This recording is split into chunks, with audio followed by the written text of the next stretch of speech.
The splash echoed through the neighborhood as Marcus watched 18 months of crystal-clear water drain into the storm system. But when Karen's BMW screeched into his driveway 3 hours later, followed by 2 police cruisers with flashing lights, he realized his simple pool maintenance had just become something far more sinister. "Officer, that man just destroyed critical evidence in my husband's disappearance," she declared, pointing a trembling finger at the empty concrete pit that had been his backyard oasis. Marcus felt his world tilt as the detective's eyes narrowed, and handcuffs appeared. Sometimes the most innocent decisions create the most devastating consequences. The October morning air carried the crisp promise of autumn as Marcus Rivera pulled the industrial pump from his garage, its heavy frame scraping against the concrete floor. 18 months. That's how long the kidney-shaped pool had sat untouched in his backyard, a testament to his failed marriage and the life he'd been trying to rebuild since Sarah packed her bags and left him with nothing but mortgage payments and memories. Finally doing something about that swamp, I see. Marcus looked up to find his neighbor Tom Henderson leaning against the chain-link fence that separated their properties, coffee mug in hand, and that familiar smirk playing across his weathered face. "Insurance company's been breathing down my neck," Marcus replied, hefting the pump's intake hose. "They want it drained and filled by November 1st, or they're dropping my coverage. About time. That green soup's been dropping my property value for over a year." Tom took a deliberate sip of his coffee. "Karen's been complaining to the HOA monthly. Says it's attracting mosquitoes." At the mention of Karen Mills, Marcus felt his jaw tighten. The woman had made his life hell since Sarah left, filing complaint after complaint with the Homeowners Association about everything from his grass height to the position of his garbage cans. Her pristine Tudor-style home sat directly behind his modest ranch, and she seemed to take personal offense at his very existence. "Karen can kiss my morning, gentlemen." Both men turned to see the woman herself approaching, her platinum blonde hair pulled back in a severe bun, designer workout clothes hugging her rail-thin frame. Even at 8 a.m., her makeup was flawless, her smile razor-sharp. "Marcus, how wonderful to see you finally addressing that eyesore." Her voice dripped false sweetness as she gestured toward the algae-covered pool. "I was beginning to think you'd given up on basic property maintenance entirely." "Just following the insurance requirements, Karen. Nothing more, nothing less." Her smile faltered slightly. "Well, I do hope you'll be mindful of the noise. Some of us value our peace and quiet." Her gaze shifted to Tom. Unlike others who seemed to enjoy spectating from their fence line, Tom raised his mug in mock salute. "Wouldn't miss it for the world, Karen. It's better than cable." The color drained from her face, leaving 2 bright spots of rouge standing out like warning flags on her cheeks. Without another word, she spun on her designer sneakers and stalked back toward her house, her ponytail swishing with indignation. "Jesus, Marcus! What did you do to piss her off so bad?" Marcus watched Karen's retreating figure disappear through her back gate. Existed, apparently. The truth was more complicated. 3 months after Sarah left, Marcus had been drinking alone, on his back deck when Karen's husband Derek had wandered over, clearly intoxicated, rambling about marriage troubles and midlife crises. The conversation had taken an uncomfortable turn when Derek started asking personal questions about the divorce, whether Sarah had found someone else, and making increasingly inappropriate comments about his own wife's cold demeanor. Marcus had politely extracted himself from the conversation, but Derek had continued showing up unannounced, sometimes drunk, sometimes just agitated. The visit stopped abruptly about 6 months ago, and Marcus had been grateful for the peace. Now Karen seemed determined to make his life miserable, as if his mere presence reminded her of something she'd rather forget. "Where is Derek these days?" Tom asked, as if reading his thoughts. "Haven't seen him around." "No idea. Karen keeps to herself." Tom finished his coffee and pushed back from the fence. Well, enjoy your drain day. Try not to flood the neighborhood. Marcus spent the next hour setting up the pump system, running the discharge hose along his side yard toward the storm drain at the street. The pool's surface was a murky green-black, thick with algae and debris. Leaves from 2 autumns created a dense mat across the bottom, occasionally stirring when the October breeze disturbed the water. The pump roared to life with a diesel growl, and water began rushing through the hose with surprising force. Marcus estimated it would take 4 to 5 hours to empty completely. He settled into a lawn chair with his laptop, planning to catch up on work emails while the machinery did its job. 2 hours in, he noticed Karen's face in her kitchen window, watching the process with unusual intensity. Every time he looked up, she was there, arms crossed, expression unreadable. It made him uncomfortable, but he tried to focus on his work. By noon, the water level had dropped significantly, revealing the pool's concrete walls and the full extent of the accumulated debris. What he saw made his stomach lurch. Scattered across the pool bottom, partially buried in the thick layer of decomposed leaves, were personal items that definitely didn't belong to him. A man's leather wallet, a gold watch, a cell phone in a waterproof case, and something that made Marcus's blood run cold, a Louisiana State University class ring that he remembered Derek wearing. His hand shook as he reached for his phone to call the police, then hesitated. What if there was an innocent explanation? What if Derek had been cleaning the pool for him as a neighborly gesture and accidentally dropped his things? But that didn't make sense. The pool had been neglected for over a year, and these items were buried under layers of organic debris. The pump continued its relentless work, and Marcus found himself paralyzed by indecision. Call the police and potentially implicate himself in something he knew nothing about? Or remove the items quietly and figure out what to do later? A movement caught his eye. Karen's back gate opened, and she walked purposefully toward her car, phone pressed to her ear. Even from a distance, Marcus could see the tension in her body language, the sharp gestures as she spoke to whoever was on the other end of the call. Something in her manner sent alarm bells clanging in his head. He pulled out his phone and started, recording video of the draining pool, making sure to capture the visible items at the bottom. Whatever was happening here, he needed evidence of exactly how and when he'd discovered these things. The BMW's engine roared to life in Karen's driveway, and she reversed aggressively into the street before speeding away toward town. Marcus felt a chill that had nothing to do with the October air. 40 minutes later, Karen's BMW came screaming back down the street, followed by 2 police cruisers with lights flashing but no sirens. Marcus watched in disbelief as they all turned into his driveway, the patrol cars blocking his exit route with tactical precision. Karen emerged from her car like an avenging angel, her face flushed with righteous fury, designer purse clutched against her chest like a shield. 2 uniformed officers got out of their vehicles, followed by a plainclothes detective wearing a rumpled brown jacket and an expression that suggested he'd rather be anywhere else. "That's him!" Karen pointed dramatically at Marcus, her voice carrying across the neighborhood with theatrical projection. "That's the man who just destroyed critical evidence in my husband's disappearance." Marcus felt the world tilt sideways. "What?" Detective Ray Kowalski stepped forward, his weathered face neutral but alert. "Sir, I'm going to need you to step away from the pool area and keep your hands where I can see them." "I'm sorry." "What's going on here?" Marcus's voice cracked slightly as he raised his hands. "I'm just draining my pool. Insurance requirement." "My husband, Derek, has been missing for 6 months." Karen's voice rose to near hysteria.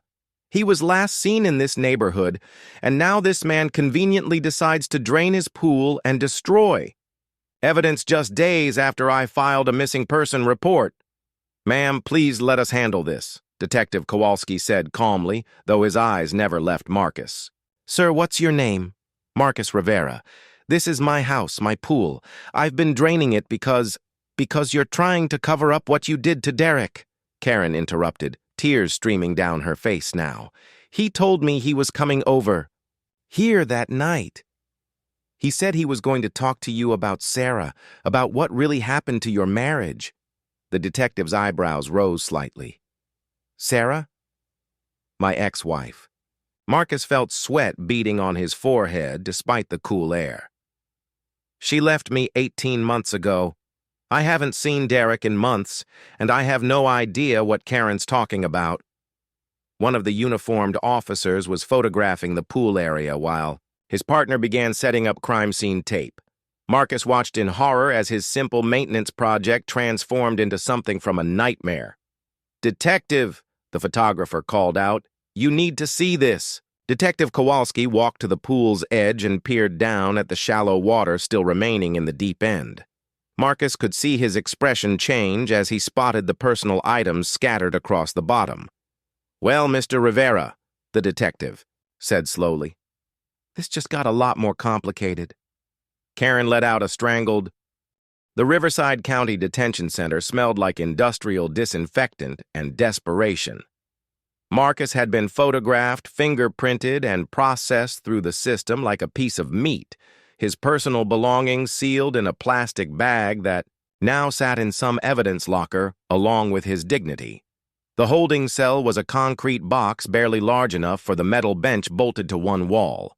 Marcus sat with his head in his hands, trying to process the last 6 hours. His arrest had made the local news by evening. He'd caught a glimpse of the report on the booking room television, showing his house surrounded by police tape while a reporter breathlessly described the shocking discovery that had led to his detention. "Rivera, your lawyer's here." The guard's voice echoed off the walls as the cell door buzzed open. Marcus had called the only attorney he knew, Janet Chen, who'd handled his divorce proceedings. She wasn't a criminal lawyer, but she'd agreed to meet with him until he could find proper representation. Janet waited in a small conference room, her usually perfect appearance slightly disheveled. Dark circles under her eyes suggested she'd been working late when his call came. "Marcus, what the hell happened?" He spent 20 minutes walking her through the day's events, from the routine pool draining to his arrest. Janet took notes, but her expression grew increasingly grim. "The circumstantial evidence is problematic," she said finally. "Derek Mills disappears 6 months ago. You drain your pool the same day his wife finally convinces police to treat it as suspicious, and his personal effects are found at the bottom. Any prosecutor could build a compelling narrative around that. But I didn't know any of that stuff was there. I haven't used that pool since Sarah left. Can you prove that? Security cameras, witnesses who can testify the pool's been abandoned?" Marcus thought desperately. "Tom Henderson, my neighbor. He's been complaining about the green water for months. And the insurance company has documentation about the drainage requirement. That helps. But it doesn't prove you didn't put Derek's things in there." Janet set down her pen and leaned back. "Tell me about your relationship with Derek Mills." Marcus hesitated. The late-night conversations with Derek had been uncomfortable, bordering on inappropriate. How would that look to a jury? He came over a few times after Sarah left, said he was having marriage problems, wanted to talk to someone who'd been through a divorce. How many times? I don't know. Maybe 6 or 7 over a few months. And these conversations ended when?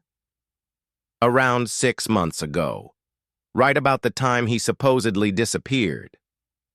Janet's expression darkened. What was said in these conversations? Marcus told her about Derek's drinking, his inappropriate questions, about Sarah, his complaints about Karen's coldness. He watched Janet's face as she processed the implications. "This is bad, Marcus. Really bad. The prosecution will argue that Derek confronted you about something during one of these visits. Things escalated, and you killed him." "I didn't kill anyone." "I believe you, but belief doesn't win cases.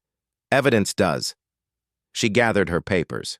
"I'm going to recommend a criminal defense attorney named David Stern. He's expensive, but he's good. In the meantime, don't talk to anyone about this case. Not the police, not other inmates, not your mother, nobody. After Janet left, Marcus was moved to a shared cell with 3 other men awaiting various legal proceedings. His cellmates showed little interest in conversation, which suited him fine. He lay on the narrow bunk staring at the ceiling, trying to understand how his life had imploded so completely in one day. The next morning brought an unexpected visitor. Detective Kowalski sat across from him in the same conference room where he'd met Janet, a thick file folder on the metal table between them. "Mr. Rivera, I want to be straight with you. The evidence we've collected so far paints a concerning picture." Marcus remembered Janet's warning about not talking to police, but his curiosity overrode his caution. "What evidence?" "Derek Mills's wallet, watch, and LSU class ring were found in your pool, exactly as Mrs. Mills reported they would be. His cell phone was in a waterproof case, and our tech team was able to recover data from it." The detective opened the folder and pulled out several printed screenshots. The last text messages on Derek's phone were sent on April 15th at 9:47 p.m. 3 messages to his wife saying he was going to settle things with Marcus once and for all. The messages were never delivered because he apparently lost cell service shortly after sending them. Marcus felt ice water in his veins. "I never received any messages from Derek." "No, you wouldn't have. These were sent to Mrs. Mills." Detective Kowalski slid the screenshots across the table. "They indicate Derek was coming to confront you about something on the night he disappeared. The messages were there in black and white. Karen, I can't take this anymore. Going to settle things with Marcus once and for all. He knows what he did to Sarah and he's going to pay for it. If something happens to me, make sure everyone knows where I went." Marcus stared at the screenshots in disbelief. "This is insane. I never did anything to Sarah except love her. And Derek never came to my house that night." "Can you prove where you were on April 15th between 9 p.m. and midnight?" The question hung in the air like a blade. Marcus tried desperately to remember. That Thursday evening 6 months ago. Had he been at home? Out somewhere? The days after Sarah left had blurred together in a haze of grief and alcohol. I honestly don't remember." Detective Kowalski leaned forward. "Mr. Rivera, I've been doing this for 18 years. In my experience, innocent people don't forget where they were on the night someone disappeared to confront them." "It was 6 months ago. How am I supposed to remember every single evening?" "Fair point." The detective gathered the papers. "Here's what I think happened. Derek came to your house that night, angry about something involving your ex-wife. Maybe he blamed you for Sarah leaving town. Maybe he thought you'd done something to hurt her. Things got heated, maybe physical. Derek ended up in your pool and you panicked. That's not what happened." "Then help me understand what did happen. Because right now, all the evidence points to you." After the detective left, Marcus was moved. Back to his cell where he spent the rest of the day replaying every interaction he'd ever had with Derek Mills. The man had been troubled, clearly dealing with personal issues, but Marcus had never sensed any real hostility from him. If anything, Derek had seemed lonely and desperate for connection. The late-night visits had started about 3 months after Sarah left. Derek would show up at Marcus's back door, usually carrying a beer, asking if Marcus wanted company. The conversations always started innocuously. Complaints about work, discussions of home repairs, general neighborhood gossip. But Derek inevitably steered things toward more personal territory. He'd asked probing questions about Sarah's departure. Had there been another man? Had she given any warnings? Had Marcus suspected she was planning to leave? The questions made Marcus uncomfortable, partly because Derek seemed less interested in offering support than in gathering intelligence. Then there were Derek's comments about Karen. He'd described his wife as cold, manipulative, more interested in appearances than genuine intimacy. He'd hinted at financial problems, suggesting Karen's spending habits were straining their marriage. A few times he'd made crude comparisons between Karen and Sarah, wondering aloud what it would be like to be married to someone warm and genuine instead of calculating. Marcus had tried to redirect these conversations, but Derek seemed compelled to share increasingly personal details about his marriage. The visits had become uncomfortable, and Marcus had started avoiding his back deck in the evenings to discourage them. Then, suddenly, they'd stopped.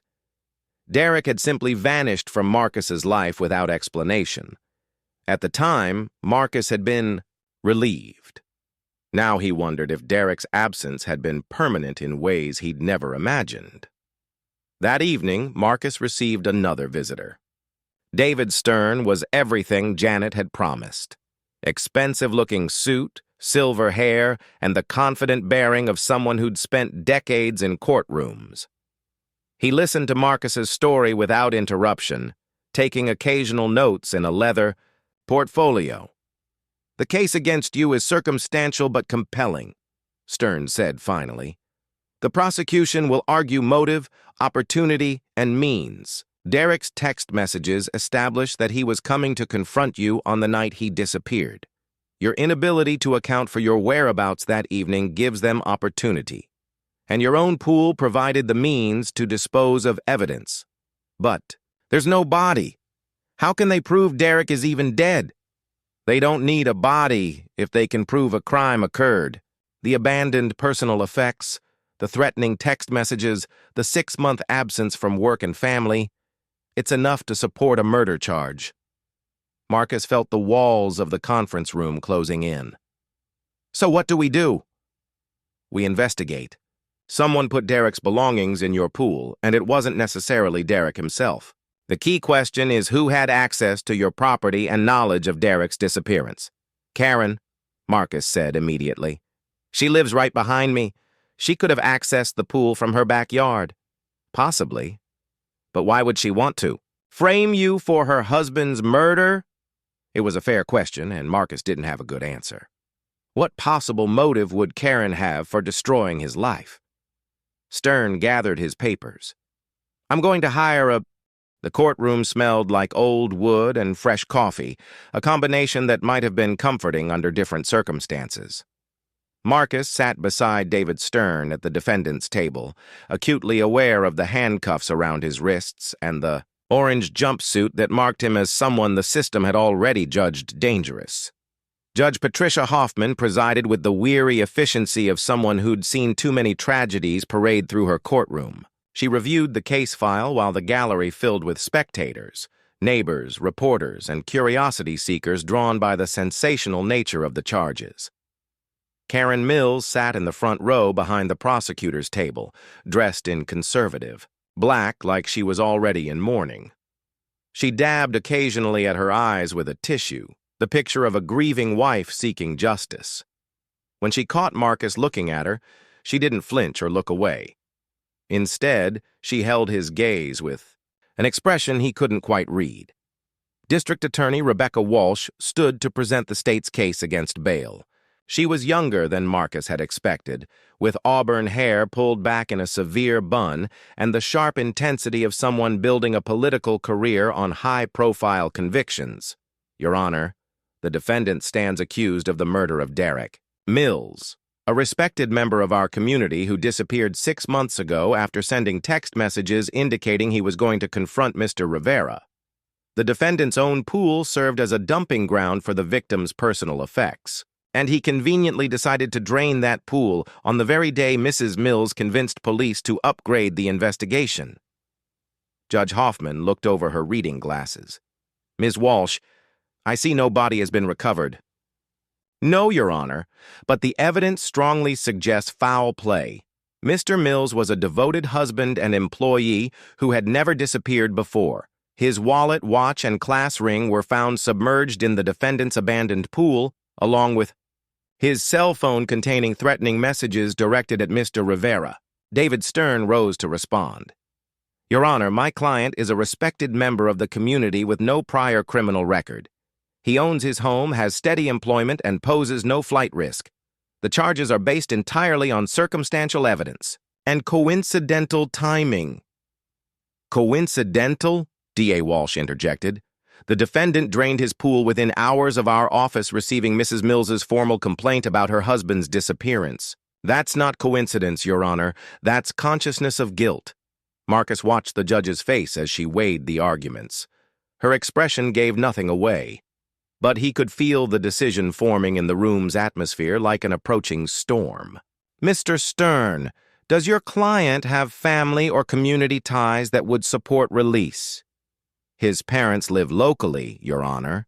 His former employer has provided a character reference, and several neighbors are prepared to testify to his good character. I object to the relevance of character testimony, D.A. Walsh said. Character doesn't matter when the evidence is this overwhelming. Judge Hoffman raised her hand for silence. Given the serious nature of these charges and the strength of the circumstantial evidence presented, I'm denying bail. The defendant will remain in custody pending trial. The gavel's bang echoed like a gunshot. Marcus felt Stern's hand on his shoulder as the bailiff approached with shackles for the walk back to jail. In the gallery, he caught sight of Tom Henderson, looking stunned, and several other neighbors whispering among themselves. But it was Karen's reaction that chilled him most. As the handcuffs clicked around his wrists, she allowed herself the faintest smile, there and gone so quickly that anyone watching would have dismissed it as a trick of the light. Back in his cell, Marcus tried to process his new reality. No, bail meant months in jail awaiting trial, assuming Stern could even mount an effective defense. His savings would evaporate paying legal fees, his job was certainly gone, and his reputation in the community was destroyed regardless of the trial's outcome. That afternoon brought an unexpected visitor. Sarah sat across from him in the conference room, looking older than her 34 years. Her dark hair was shorter than he remembered, and she wore the kind of expensive clothes that suggested her new life in Phoenix was treating her well. I came as soon as I could get a flight, she said quietly. Marcus, what the hell is happening? Seeing her again after 18 months of silence was more painful than he'd expected. Someone's trying to frame me for Derek Mills's murder. Derek? Karen's husband? Sarah's eyebrows rose. I barely knew him. What would you have to do with... She stopped, understanding crossing her features. The pool, it was on the news. Marcus told her about Derek's late-night visits, the uncomfortable conversations, and the discovery of his belongings in the drained pool. Sarah listened without interruption, her expression growing increasingly troubled. He asked you questions. About me? Yeah. Whether you'd been seeing someone else, whether you'd given me any warning before leaving.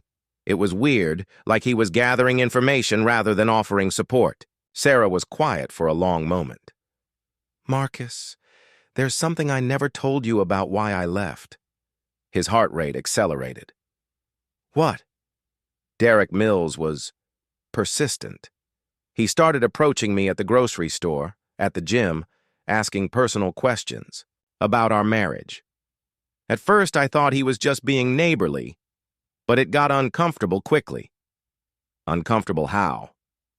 He'd show up places where I was, always with some excuse about running errands. He'd ask if I was happy, whether I felt appreciated, whether I ever thought about what life would be like with someone who really understood me. Sarah's voice dropped. The week before I left, he cornered me in the parking lot at Whole Foods. He said he knew I was planning to leave you and that he could help me start over somewhere safe. Marcus felt the room spinning. He knew you were leaving before I did? That's what scared me. How could he know unless he'd been watching me following my routines, maybe even going through my trash or mail? Sarah leaned forward. I never told you because I didn't want to create problems with the neighbors. I thought if I left town, it would all just go away. But instead, Derek started visiting me, looking for information about where I'd gone. The pieces clicked together in Sarah's expression. Oh my God, Marcus. What if Derek didn't disappear 6 months ago? What if someone made him disappear? Someone like who? Think about it. Derek was obsessed with me, bothering me constantly, asking inappropriate questions. What if Karen found out? What if she discovered her husband was stalking another woman and decided to do something about it? Marcus felt a surge of hope. That would give her motive to kill Derek, and framing me would be the perfect way to cover it up. More than that, Sarah said, her voice gaining excitement. It would explain why she ramped up the harassment campaign against you after Derek disappeared. She needed you to look guilty when his body was eventually found. But there is no body, yet. But I bet there will be, right around the time of your trial. Probably somewhere that makes you look even more guilty. They sat in silence as the implications sank in. If Sarah was right, Karen Mills had murdered her own husband and was systematically destroying Marcus's life to cover her tracks.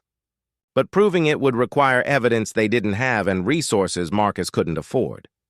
I'll testify, Sarah said suddenly. About Derek's behavior, about how he knew I was leaving before you did. It establishes his pattern of obsessive behavior and gives Karen motive. You don't have to do that. Coming back here, getting involved in this mess, I should have told you about Derek when it was happening. Maybe none of this would have occurred if I'd been honest. She reached across the table and took his shackled hands in hers.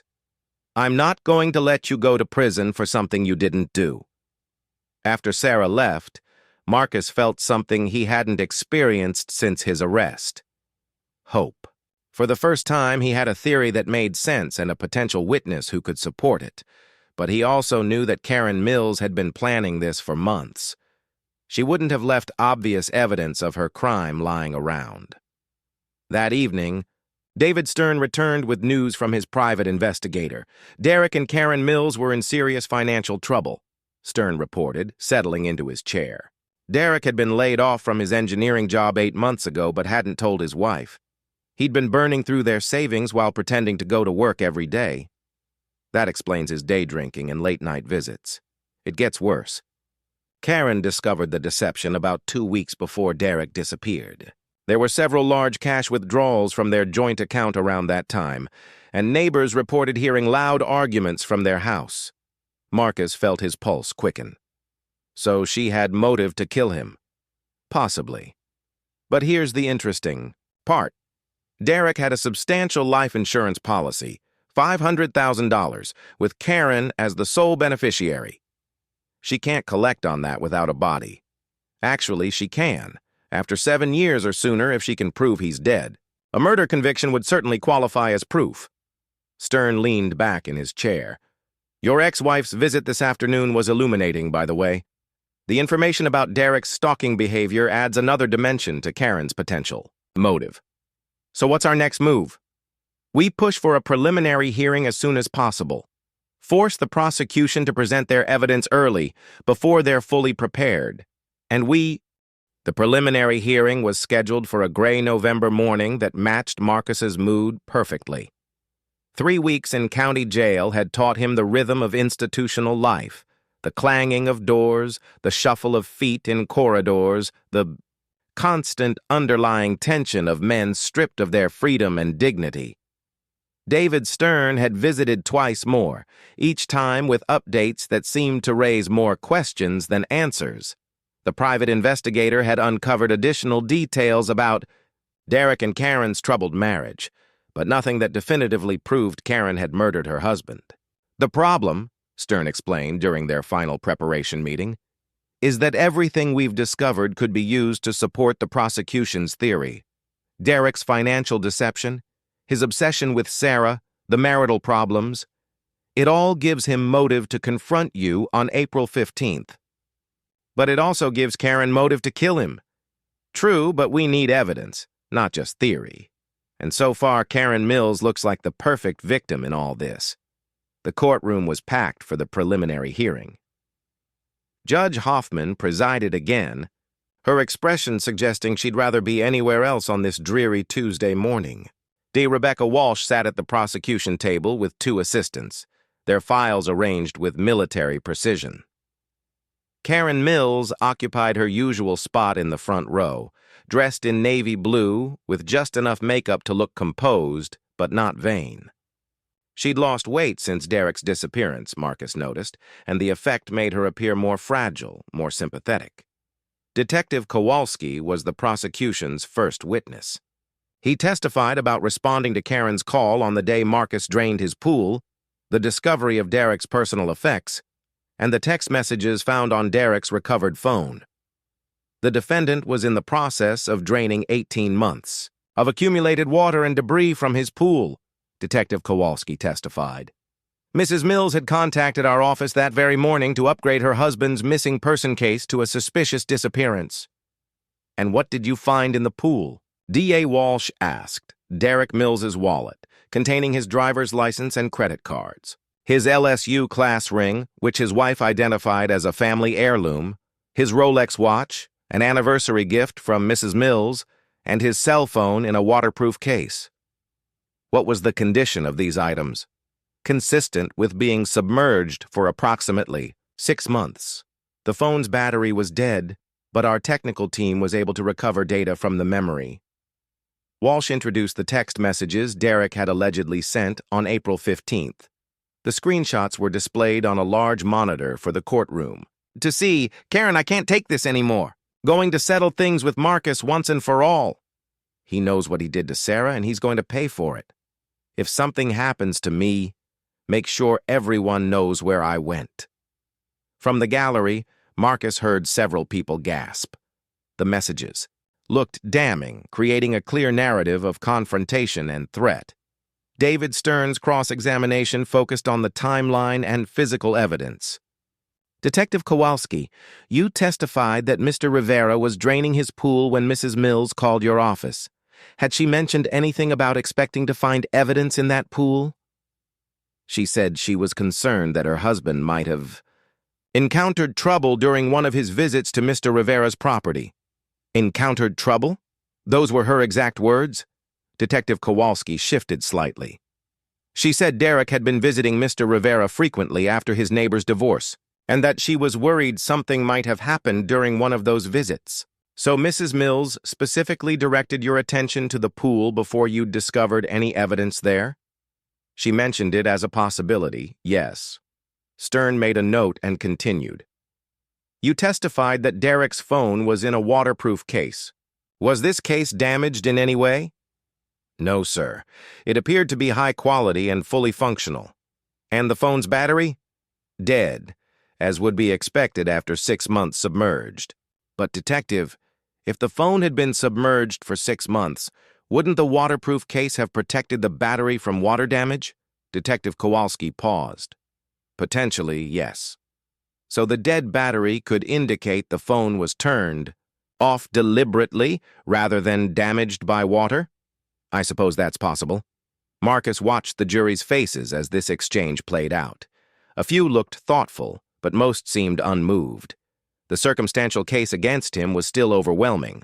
The prosecution's next witness was Dr. Amanda Foster, a forensic expert who'd examined Derek's belongings. She testified about the deterioration patterns on the items and their consistency with extended submersion. In your expert opinion, D.A. Walsh asked, how long had these items been underwater? Based on the algae growth, corrosion patterns, and organic debris accumulation, I'd estimate 4 to 6 months minimum. Consistent with Derek Mills's disappearance on April 15th? Yes, absolutely. Stern's cross-examination challenged the precision of her timeline. Dr. Foster, could these deterioration patterns be artificially accelerated? What do you mean? If someone wanted items to appear as though they'd been submerged for months, could that effect be achieved in a shorter time frame? Dr. Foster hesitated. Theoretically, yes. Certain chemicals could accelerate corrosion and algae growth could be encouraged through various means. So these items could have been placed in the pool much more recently than 6 months ago? It's possible, but I have no evidence to suggest that occurred. The hearing's most dramatic moment came when D.A. Walsh called Karen Mills to testify. She approached the witness stand with the careful dignity of a woman barely holding herself together. Her voice was soft, forcing the courtroom to strain to hear her testimony. Derek had been struggling since losing his job, she said, dabbing her eyes with a tissue.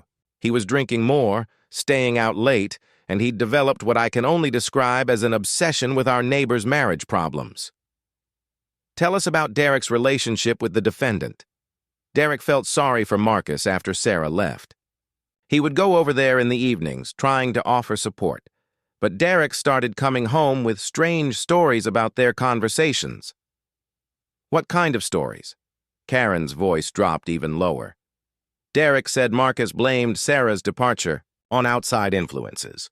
He thought someone had convinced her to leave, had maybe even threatened her in some way. This was news to Marcus. He leaned forward, trying to catch every word. Did Derek mention feeling threatened by Mr. Rivera? In the weeks before he disappeared, yes. Derek said Marcus had become paranoid and aggressive, accusing him of interfering in his marriage. Derek was afraid Marcus might do something violent. And on April 15th, Derek had been drinking. He said he couldn't stand by and watch Marcus destroy himself with these conspiracy theories. He was going to go over there and make Marcus face the truth about his marriage. Karen broke down completely, sobbing into her tissue. The jury watched with obvious sympathy as she struggled to compose herself. That was the last time I saw my husband alive. David Stern's cross-examination was aggressive but respectful. He challenged Karen's timeline and questioned her knowledge of Derek's activities.